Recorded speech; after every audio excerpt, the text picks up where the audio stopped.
అందరికీ నమస్తే అండి. Good morning. ఈనాడు, ఆంధ్రజ్యోతి, సాక్షి 3 పత్రికల్లో వచ్చిన వార్తలు, వాటిలో వాస్తవాలు, ఉద్దేశాలు అన్నీ కూడా మనం ఈ వీడియోలో ఉన్నది డిస్కస్ చేద్దాం. మన ఛానల్ ప్రస్తుతానికి 1,98,400 మంది సబ్స్క్రైబర్స్ దగ్గర ఆగిపోయాం. నేను ఈ 4 రోజులు సరిగ్గా వీడియోస్ చేయలేదు. దానికి కారణం మీ అందరికీ తెలుసు. సో ఇప్పుడు దాని గురించి, ఆ ఈవెంట్ గురించి ఒక 2 నిమిషాలు చెప్పి నెక్స్ట్ ప్లాన్ ఏంటి అనేది చెప్పి కంటెంట్లోకి వెళ్ళిపోతా. జస్ట్ 2 minutes స్కిప్ చేయదు. సో మనం మొన్న ఆదివారం, నిన్నగాక మొన్న మార్చి 31వ తేదీన బెంగళూరులో ఈవెంట్ పెట్టుకున్నాం. Meetup programme, wake up and take up. ఇది నాన్ పొలిటికల్ అజెండాతో జరిగిన మీటింగ్. దానికి స్పాన్సర్ కూడా నాన్ పొలిటికల్ వాళ్ళే. ఒక venture, Vijayanagara eco private limited అని ఒక వెంచర్, బిల్డర్స్ వాళ్ళు అన్నమాట, బిల్డర్స్ అండ్ కన్స్ట్రక్షన్స్, ఒక పెద్ద కంపెనీ, వాళ్ళు మనకి స్పాన్సర్షిప్ ఇచ్చారు. సో అందుకని మనం గ్రాండ్గా ఒక పెద్ద హోటల్లో, ర్యాడ్స్ అండ్ బ్లూ అనే హోటల్లో 500 మంది వచ్చిన అకామిడేట్ చేయగలిగాం. మంచి ఫుడ్ అండ్ ఫెసిలిటీ ఇవ్వగలిగాం. సరే, అది మీ అందరూ ఆ మీటింగ్కి వచ్చిన వాళ్ళకి అక్కడ మీటింగ్ ఎలా జరిగిందో అందరికీ తెలుసు. గ్రాండ్ సక్సెస్ అయింది. నేను అనుకున్న దానికంటే బ్రహ్మాండంగా సక్సెస్ అయింది. సో అందుకు బెంగళూరులో ఉన్న మన సబ్స్క్రైబర్స్ అందరికీ కూడా మరోసారి ధన్యవాదాలు తెలుపుకుంటున్నాను. సో ఇప్పుడు నెక్స్ట్ వీక్ హైదరాబాద్లో మన మీటప్ ఉంది.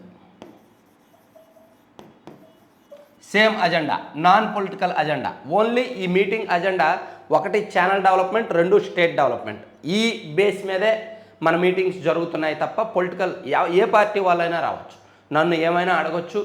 ఛానల్ డెవలప్మెంట్ గురించి, అలాగే స్టేట్ డెవలప్మెంట్ గురించి మీరు ఏమైనా మాట్లాడవచ్చు. సో అదే అజెండాతో మొన్న కూడా జరిగింది. సో హైదరాబాద్ మీటప్ నెక్స్ట్ 7వ తేదీ, 7/4/2024 ఏప్రిల్ 7వ తేదీన జరగబోతోంది. ఇంట్రెస్ట్ ఉన్నవాళ్ళు, రావాలి అనుకుంటున్న వాళ్ళు, ఈ ఈవెంట్కి రావాలి అనుకుంటున్న వాళ్ళు 7207071231 ఈ నెంబర్కి ఓన్లీ వాట్సాప్, మళ్ళీ చెప్తున్నా, ఓన్లీ వాట్సాప్ ద్వారా మాత్రమే మెసేజ్ చేయండి. మిమ్మల్ని ఒక గ్రూప్లో యాడ్ చేసి నెక్స్ట్ డీటెయిల్స్ అన్నీ ఇస్తాను.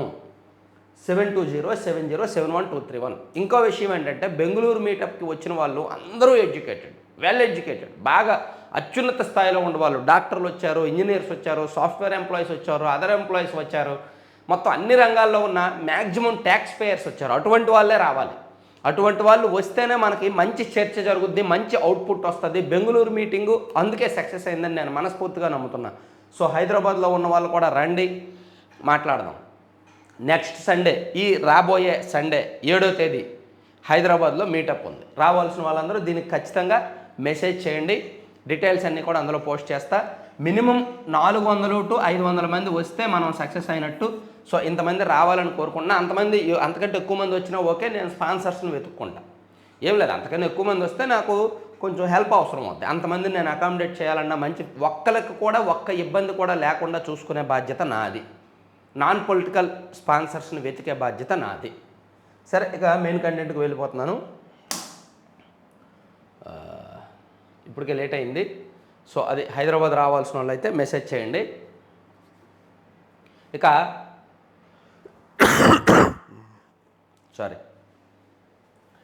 కుట్ర అమలుకు తహతహ, ఇంటింటికి వెళ్ళి పింఛన్లు ఇవ్వడం కుదరదట. అడ్డుకునేందుకు సెర్ప్ సీఈఓ మురళీధర్ రెడ్డి విశ్వప్రయత్నం. మెజారిటీ కలెక్టర్లు ఆమోదం తెలిపినా మొండిపట్టు. ఇది నిన్నటి నుంచి మనం చెప్పుకుంటున్నదే, నిన్న కూడా మనం వీడియోస్ చేసుకున్నదే. నిన్న ఈనాడులో రాశారు, ఆంధ్రజ్యోతిలో రాశారు. రాష్ట్రంలో పింఛను లబ్ధిదారులతో జరుగుతున్న పొలిటికల్ గేమ్ అంతా ఇంత కాదు. యాక్చువల్లీ వాలంటీర్ల ద్వారా ప్రతి నెల ఇచ్చారు.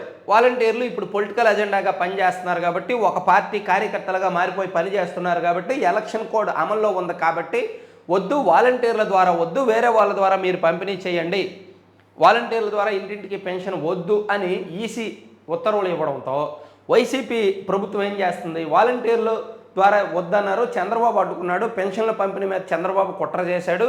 సో చంద్రబాబు వలన, పవన్ కళ్యాణ్ వలన మీకు ఈ నెల పెన్షన్ రావట్లేదు అని చెప్పి లబ్ధిదారులను రెచ్చగొడుతున్నారు.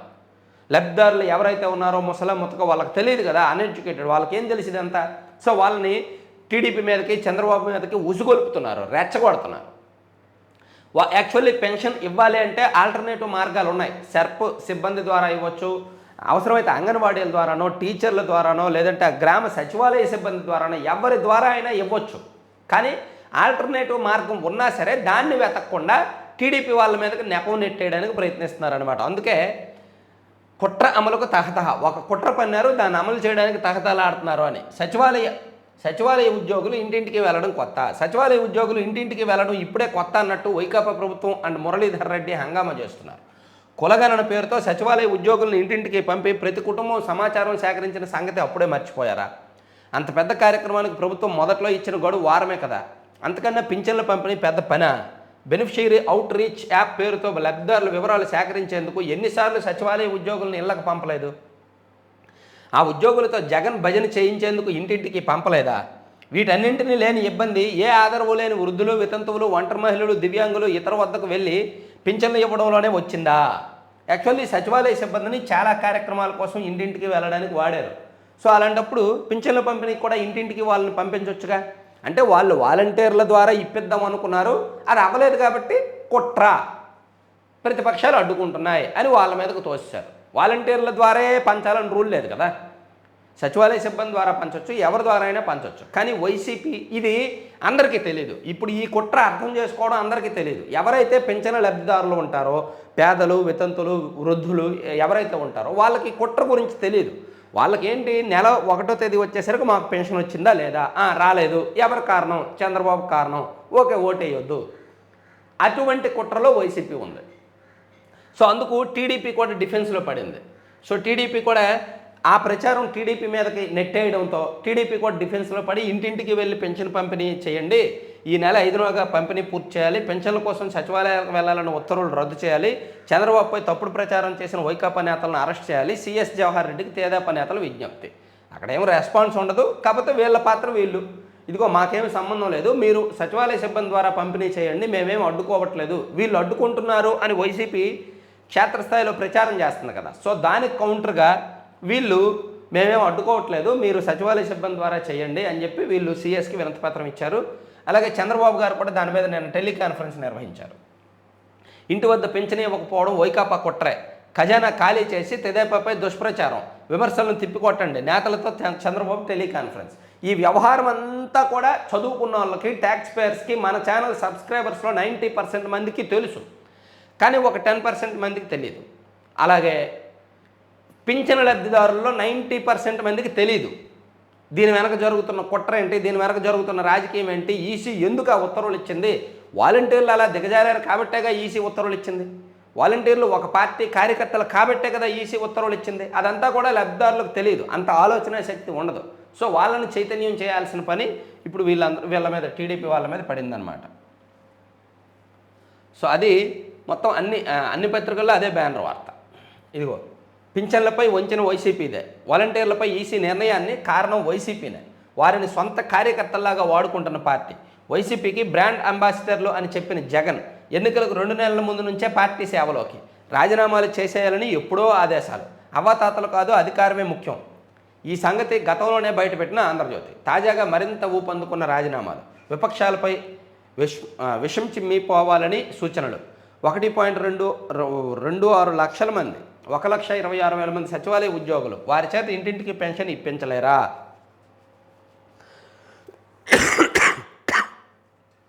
ఇదిగోండి ఇప్పుడేంటి కొత్త కుట్ర, వాలంటీర్ల చేత రాజీనామా చేయించేస్తున్నారు. రాజీనామా చేయించేసి అదిగో ప్రతిపక్షం వాళ్ళు మాకు సేవ చేయనివ్వట్లేదు, మేము మీకు సేవ చేద్దాం అనుకుంటున్నాము, మేము మీకు సేవ చేయడానికి ఇక్కడ ఉన్నాం, కానీ మీకు సేవ చేయొద్దని ప్రతిపక్షాల వాళ్ళు మమ్మల్ని అడ్డుకుంటున్నారు, కాబట్టి మేము రాజీనామా చేస్తున్నామని చెప్పి ఊర్లో ఒక పార్టీ తరపున తిరగమని ఎంకరేజ్ చేస్తున్నారు. ఎంత కుట్ర తెలుసా, ఎంత పెద్ద ప్లాన్ తెలుసా అది.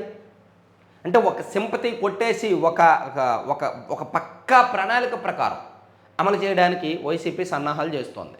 సో మరి దీనిలో ఎవరి వాదన ఏమిటి అనేది అందరికీ తెలుసు, దీనిలో వాస్తవం ఏంటనేది అందరికీ తెలుసు.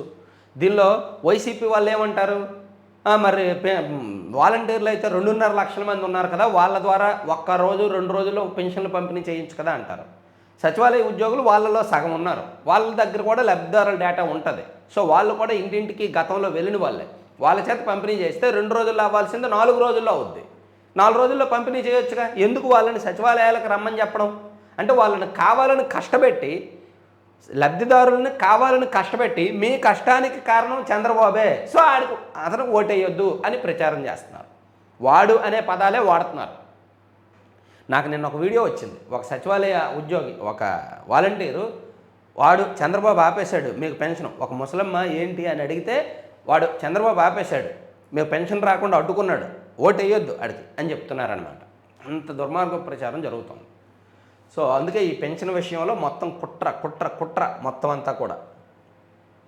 అందుకే నేనేమంటానంటే ఎన్నికల్లోగా ఇటువంటి ఎన్ని జరుగుతాయో చెప్పలేం. అందుకే వైసీపీని అంత తక్కువ అంచనా వెయ్యకూడదు అంటాను నేను. వైసీపీకి ప్రజల్లో వ్యతిరేకత ఉంది. సో వాళ్ళకు కూడా ఆ విషయం తెలుసు. అందుకే ఇటువంటి గేమ్స్ అన్నీ ఆడతారు. ఇటువంటి గేమ్స్ ఎన్నో ఆడతారు. వాటిని తట్టుకోవడం టీడీపీకి కష్టం. నిన్నటి గేమ్కే టీడీపీ డిఫెన్స్లో పడిపోయింది పాపం. వాలంటీర్లను పెన్షన్ పంపిణీకి దూరంగా పెట్టాలని ఈసీ ఆదేశించడానికి ముందే చాలా చోట్ల వాళ్ళ చేత వైసీపీ నేతలు రాజీనామాలు చేయించారు. అంటే ఆయా వార్డుల్లో అవ్వాతాతలకు పెన్షన్ అందకూడదని అలా చేశారా? ఎన్నికలకు ముందు 2 నెలల పాటు వాలంటీర్లు పూర్తిగా రాజకీయ అవసరాలకే వాడుకోవాలని, వారితో రాజీనామాలు చేయించాలని వైసీపీ ఎప్పుడో నిర్ణయించుకుంది. అంటే ఈ 2 నెలల పాటు వాలంటీర్ల ద్వారా పింఛని పంపిణీ చేయించకూడదని వైసీపీ నిర్ణయమే కదా. చేయాల్సిందంతా తెరవెనుక చేసేసి ఇప్పుడు ఈసీ జారీ చేసిన ఆదేశాలను విపక్షాలపై బురద జల్లేందుకు వాడుకుంటున్నారు. సో చూసారా, ఒక పకడ్బందీ ప్లాన్ ప్రకారం వాలంటీర్లను ఏ విధంగా వాడుకుంటుంది వైసీపీ అనేది ఎడ్యుకేట్ చేయాల్సిన అవసరం అయితే ఉంది. చాలా దారుణంగా చూడండి. సాక్షిలో ఇదే వార్తను ఏం రాశారు. సారీ అండి, బాగా కోల్డ్ అండ్ కఫ్ ఉంది, సో ఏమనుకోవద్దు. జగన్మోహన్ రెడ్డి గారు బస్సు యాత్ర ఎన్నికల ప్రచారం మాట్లాడకుండా సాగిపోయింది. అది మళ్ళీ చెప్దాంలే. ఇగో తిరుగుబాటుతో తత్తరపాటు, పింఛన్లో అడ్డుకొని దొంగ ఏడుపు, ఇంటింటికి వెళ్ళి ఇవ్వాలని సీఎస్ని కోరిన టీడీపీ నేతలు వాలంటీర్ల ద్వారా తాము వద్దనలేదని బాబు బొకాయింపు. సో పెన్షన్లు అడ్డుకొని దొంగ ఏడుపు అంట. వాళ్ళు ఎందుకు అడ్డుకుంటారు? వాళ్ళకేం పని? తిరుగుబాటుతో తత్తరపాటు, అవ్వాతాతలకు పెన్షన్లపై ఆటంకాలు బాబు బృందానికి నిర్వాహకమే.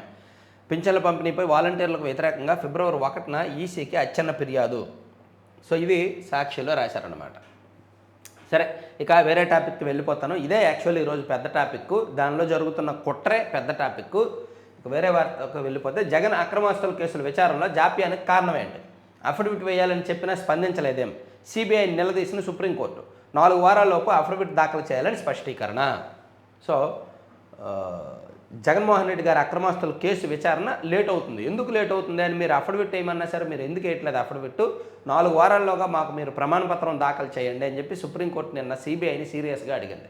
జగన్మోహన్ రెడ్డి గారి అక్రమాస్తుల కేసులో సిబిఐ స్పీడ్గా లేదు విచారణలో. ఎందుకు విచారణ లేట్ అవుతుందన్నా సరే సమాధానం లేదు. తప్పు చేశారు, ఎందుకు తప్పు చేశారని ప్రశ్నిస్తే సమాధానం లేదు. సో మీకు సమాధానం ఇవ్వడానికి 4 వారాలు గడువు ఇచ్చామని చెప్పి నిన్న సుప్రీంకోర్టు ఇచ్చింది. దీని మీద కొంచెం పెద్ద ప్లాన్ ఉంది. ఆ ప్లాన్ ఏంటనేది నేను నిన్న చెప్పాను. అంటే ఆగస్టు నాటికి వాయిదా వేశారు. సో ఆగస్టు నాటికల్లా మనకి ఎన్నికలు అయిపోయి రాజకీయ వాతావరణం తగ్గుద్ది కాబట్టి అప్పుడు ఆ ప్లాన్ ఇంప్లిమెంట్ చేస్తారు. వైసీపీని దించేయడమా, ముంచడమా, లేపడమా అనేది. ప్రజల కోసమే ఒంటరి పోరాటం చేస్తున్నా, నియంతను నువ్వెంత అని ప్రశ్నించిన వ్యక్తిని నేను. నరసాపురం ఎంపీ రఘురామకృష్ణరాజు. పాపం రఘురామకృష్ణరాజు గారు ఎటు కాకుండా అయిపోయారు. ఇక రఘురామకృష్ణరాజు గారికి మేబీ సీట్ వస్తుందని అయితే చాలామంది ఆశిస్తున్నారు. కానీ చర్చలు అయితే జరుగుతున్నాయి. ప్రతిరోజు కూడా బీజేపీ అగ్రనేతలతో రకరకాల మార్గాల ద్వారా చర్చలు జరుగుతున్నాయి. కానీ అటు నుంచి పాజిటివ్ లేదంట. చూద్దాం ఏం జరుగుద్దో. తర్వాత ముఖ్యమంత్రి మౌనమేళనోయి. ఉమ్మడి అనంతపురంలో 2 రోజుల పాటు జగన్ బస్సు యాత్ర.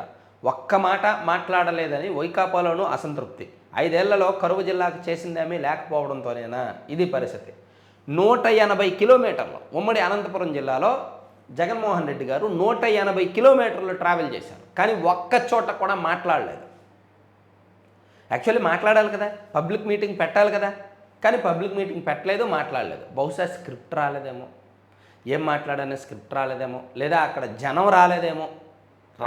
ఒక రాజకీయ నాయకుడు ఎన్నికల సమయంలో ఎన్నికల ప్రచార సభల్లో మాట్లాడలేదు అంటే ఇవే కారణాలు ఉంటాయి. 1, ఏం మాట్లాడాలో తెలియకపోవడం, దట్ మీన్స్ స్క్రిప్ట్ రాకపోవడం.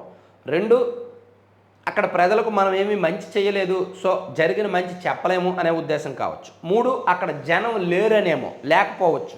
ఇలా రకరకాల కారణాలు. దీన్ని రకరకాల కోణాల్లో చూసినా, ఏం చూసినా సరే నెగిటివే. ఎన్నికల ప్రచార సభల్లో ఎన్నికల ప్రచార యాత్ర చేస్తూ కేవలం బస్సులో దండాలకే పరిమితం అయ్యారు అంటే దాని అర్థం ఏంటో మీరే అర్థం చేసుకోవాలి. నేనేం మాట్లాడను. మొత్తానికి మాట్లాడకుండానే ఎన్నికల ప్రచార సభ జరుగుతుందన్నమాట. కడప లోక్సభ స్థానం నుంచి షర్మిల పోటీ. 5 లోక్సభ 114 అసెంబ్లీ స్థానాలకు కాంగ్రెస్ అభ్యర్థులు ఖరారు. కేంద్ర ఎన్నికల కమిటీ సమావేశంలో నిర్ణయం. నేడు ఇడుపులపాయలో జాబితా ప్రకటించనున్న షర్మిల. ఓహో, ఏంటి వైసీపీ జాబితా కూడా ఇడుపులపాయలోనే వచ్చింది, కాంగ్రెస్ జాబితా కూడా ఇడుపులపాయలోనే వచ్చింది.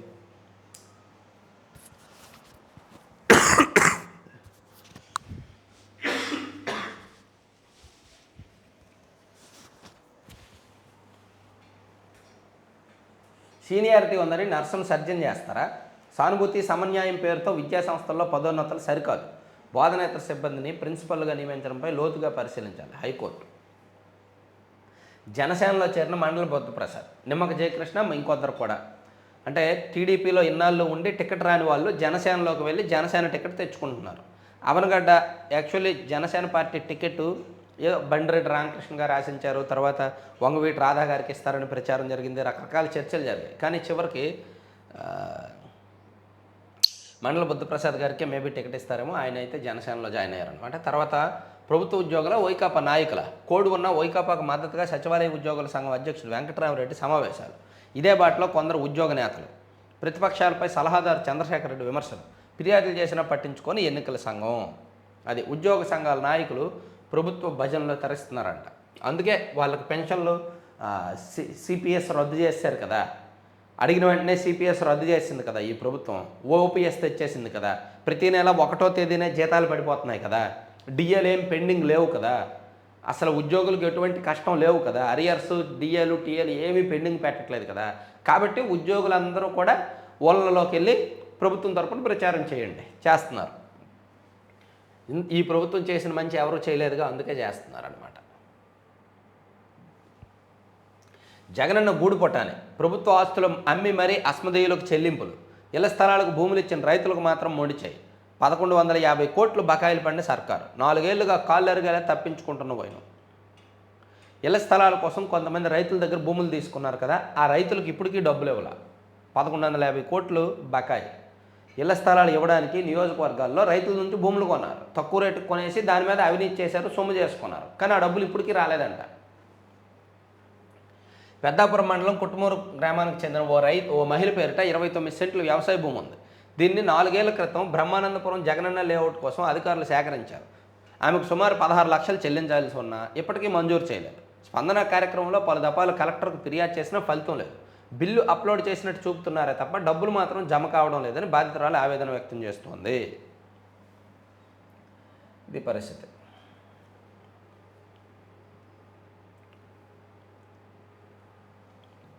వాలంటీర్ల వ్యవస్థను కొనసాగిస్తాం, వైకాపా కోసం పనిచేయొద్దు తెదేపా అధినేత చంద్రబాబు. వాలంటీర్ల వ్యవస్థను మేము కొనసాగిస్తాం, వాళ్ళకి ట్రైనింగ్ ఇచ్చి కాస్త జీతాలు మంచిగా ఇస్తాం, మీరేం వైసీపీ కుట్రలో ఉండొద్దని చెప్పారు. తర్వాత నన్ను నా సిబ్బందిని బ్లేడ్లతో కోస్తున్నారు. ప్రత్యర్థి పార్టీ పన్నాగాలు తెలిసే ఇంత భద్రత. ఒక్కసారి గెలిపించమని దేవుణ్ణి మొక్కుకున్నా, ఇక్కడే ఇల్లు తీసుకుంటా, స్వస్థలం చేసుకుంటా.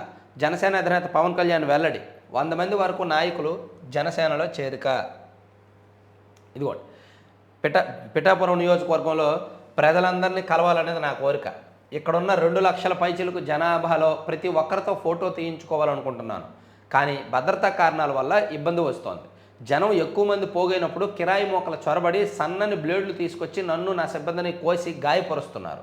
ప్రత్యర్థి పార్టీ పన్నాగాలు తెలుసు కదా, అందుకే భద్రత మరింత కట్టుదిట్టంగా ఉంటే బాగుంటుందని జాగ్రత్తలు తీసుకుంటున్నా అని జనసేన అధినేత పవన్ కళ్యాణ్ తెలిపారు. పిఠాపురంలో 100 మందికి పైగా నాయకులు సోమవారం సాయంత్రం జనసేనలో చేరారు.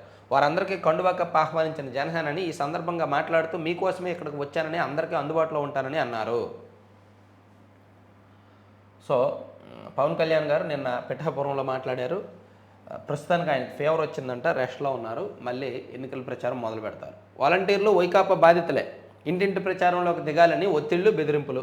వాలంటీర్ల మీద ఒత్తిళ్లు ఉన్నాయంట. ఇంటింటికి వెళ్ళి వైసీపీ తరపున ప్రచారం చేయండి అని. కేసులు వాళ్ళ మీద పెడితే వీళ్ళకేం పోయింది? సరే, ఇవన్నీ ఈనాడు వార్తలు. సాక్షిలోకి వెళ్తే ఇదిగోండి, మేమంతా మీ వెంటే. ముఖ్యమంత్రి వైఎస్ జగన్ బస్సు యాత్రలో జనగర్జన. పెత్తందారులపై పోరుకు మేమంతా సిద్ధం అని నినాదాలు.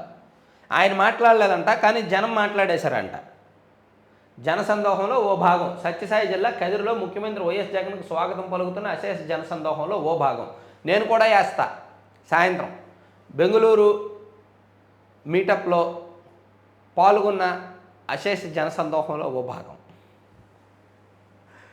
నేను అలా అయ్యలే, ఏదో ఊరికనే అంటున్నాను. కానీ మనకెందుకు చెప్పండి, ఇక్కడ రెండో భాగం ఈనాడులో వేస్తారు, మనం కూడా రెండో భాగం వేస్తే ఎవరైనా. సో మనకెందుకు చెప్పండి శత్రువులు, అలా వెళ్ళిపోవడం అంతే. సరే, ఎనీవే, నాకు ఇక్కడ అబ్జెక్షన్ ఏంటంటే, ఇంతమంది జనం వచ్చారన్నప్పుడు ముఖ్యమంత్రి గారు ఎందుకు బయటకు వచ్చి మాట్లాడాల?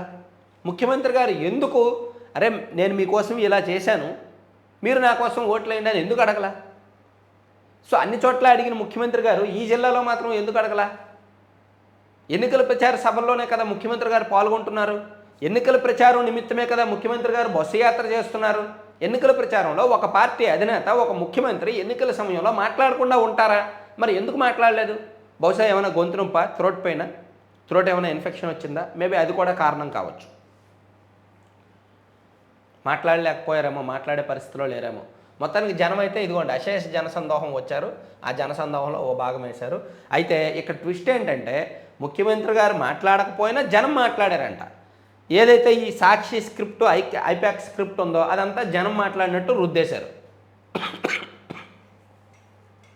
ముఖ్యమంత్రి వైఎస్ జగన్ బస్సు యాత్రలో జనగర్జన, పెత్తందారులపై పోరుకు మేమంతా సిద్ధం అని నినాదాలు. పోటెత్తిన ప్రజాభిమానం, ఇసుకేస్తే రాలనంతగా జనం. ఏంటి ఇసుకేస్తే రాలదా? వీళ్ళ మధ్యలో వాళ్ళ నెత్తుల మీద పడతాయా? వేసి చూడండి. ఊరూరా గజమాలతో ఘన స్వాగతం, మహిళా కూలీలతో సీఎం జగన్ మాటామంతి, సామాన్య జనంతో మాట కలిపి మమేకం. అవును, ఈ 5 ఏళ్ళు పరదాలు కప్పుకున్నారు, సామాన్య జనాన్ని కనీసం తాకలేదు. ఇప్పుడేమో ఎన్నికల ప్రచారం వచ్చేసరికి మహిళా కూలీలతో మాటామంతి, సామాన్య జనంతో మాట కలిపి మమేకం, సీఎంతో మాట్లాడేందుకు పోటీ పడిన అక్క చెల్లెమ్మలు, బస్సు వెంట పరుగులు తీసిన యువకులు. కరపత్రం, ఇంతకంటే ఏం రాస్తాం మనం? కరపత్రం. సొంత పత్రిక ఉంటే ఎన్ని లాభాలండి బాబు. బోసినవ్వులకు భరోసా ఏది? చంద్రబాబు కుట్లత్వంపై సర్వత్రా విమర్శలు. చేదు నిజాన్ని జీర్ణించుకోలేకపోతున్న వృద్ధులు, గంటల కొద్దీ క్యూ లైన్లో ఉన్న జ్ఞాపకాలతో ఆందోళన చెందుతున్న పెన్షన్లు, తీవ్ర నైరాశ్యంలో వృద్ధులు, దివ్యాంగులు. చంద్రబాబు, పెన్షన్లు ఆపడం మీ తరం కాదు, పేదవాళ్ళు ఉసురు పోసుకొని నువ్వేం బాగుపడతావు. కేంద్ర ఎన్నికల సంఘం వద్ద పైరువీ చేసింది మీ వదిన పురంధేశ్వరి కాదా? నిమ్మగడ్డ రమేష్ పురంధేశ్వరి ఎవరో ప్రజలకు తెలీదా? వాలంటీర్లను పక్కన పెట్టండి ఈసీ చెప్పగానే సంబరాలు చేసుకుంటారా? 65 లక్షల మంది పెన్షన్దారులకు కైమా కొట్టేస్తారని బాబుకు కంగారు. 2 నెలల పెన్షన్ ఆపితే సీఎం జగన్పై వ్యతిరేకత వస్తుందా? జగన్ అంటేనే నమ్మకం, చంద్రబాబు అంటే అబద్ధాలు కోరు. మాజీ మంత్రి పేరుందని. 21 కాదు 11 ఇవి చంద్రబాబు పవన్ కళ్యాణ్ కుమ్మక్కు డ్రామాలు అంటూ మండిపాటు. పేరే జనసేనది, పోటీ చేసేది టీడీపీనే అంటున్న జనసేన శ్రేణులు. అలా ఈ లెక్కకు వస్తే టీడీపీ నుంచి వెళ్ళి వైసీపీలోకి వెళ్ళి టికెట్ తెచ్చుకున్న కేసినేని నాని గారు వైసీపీ అభ్యర్థి కాదా? అప్పుడు వైసీపీ లెక్కల్లోంచి అతన్ని తీసేస్తారా? అలాగే టీడీపీ నుంచో జనసేన నుంచో వైసీపీలోకి వెళ్ళి టికెట్లు తెచ్చుకున్న వాళ్ళందరినీ కూడా లెక్కల్లోంచి తీసేస్తారా? ఎందుకు? పార్టీలు మారడం సహజం కదా. 2019 ఎన్నికల్లో అయితే ఎంతమందికి సీట్లు ఇచ్చారో అలా పార్టీ మారిన వాళ్ళందరినీ వైసీపీ లెక్కల్లోంచి తీసేయండి, అప్పుడు వీళ్ళు కూడా లెక్కల్లోంచి తీసేస్తారు. అవతాతలపై బాబు కక్ష, వైఎస్ఆర్సీపీ ఆగ్రహం, ఈసీ ఆదేశాలను పునఃసమీక్షించాలి. మంత్రి బొత్స, చంద్రబాబు నర్రూప రాక్షసులు, ఎంపీ భరత్, బాబుకు అవతాతల శాపనార్థాలు, మంత్రి కారుమూరి, చంద్రబాబుది రాక్షసానందం, మంత్రి ఆదిమూలపు. మొత్తం అందరికీ ఒక స్క్రిప్ట్ వెళ్ళింది. ఆ స్క్రిప్ట్ ప్రకారం మాట్లాడారనమాట. రాక్షసానందం, రాక్షసత్వం, ఎవరెవరికైతే స్క్రిప్ట్ వెళ్తుందో ఆ స్క్రిప్ట్ ప్రకారం అందరూ మాట్లాడతారు. గైడ్ లైన్స్ వెళ్తాయి. ఇదిగో ఈరోజు పెన్షన్ల పంపిణీ ఆపేశారు, ఈసీ గైడ్ లైన్స్ ఇచ్చింది, దానిలో మీరు ఇలా మాట్లాడండి, ఇలా ప్రజలకు చెప్పండి అని ఒక స్క్రిప్ట్ వెళ్తుంది, గైడ్ లైన్స్. దాని ప్రకారం అందరూ నిన్న వచ్చి మాట్లాడారనమాట. పార్టీయే పార్టీ అండి, హెడ్స్ ఆఫ్. ఆ బుర్రకి అసలు అది చెత్త పని, అది కుట్ర అని తెలిసి కూడా దాన్ని పక్కా ప్లాన్ ప్రకారం అమలు చేయడం ఏదైతే ఉందో అద్భుతం అసలు. తర్వాత జగన్ అక్రమాస్తుల కేసులో ఎందుకు ఈ జాప్యం? ముఖ్యమంత్రి కాబట్టే ఆలస్యం జరుగుతుందా? సుప్రీంకోర్టు. సీఎం అయితే హాజరు నుంచి మినహాయింపు అడుగుతారా? ట్రయల్ సుదీర్ఘంగా సాగుతుంటే మినహాయింపు ఎలా ఇస్తారు? విచారణ సవ్యంగా సాగుతుంటే సమస్యలు ఎందుకు వస్తాయి? ధర్మాసనం ఆగ్రహం, అఫిడవిట్ వేయాలని సిబిఐకి ఆదేశం. ఓకే,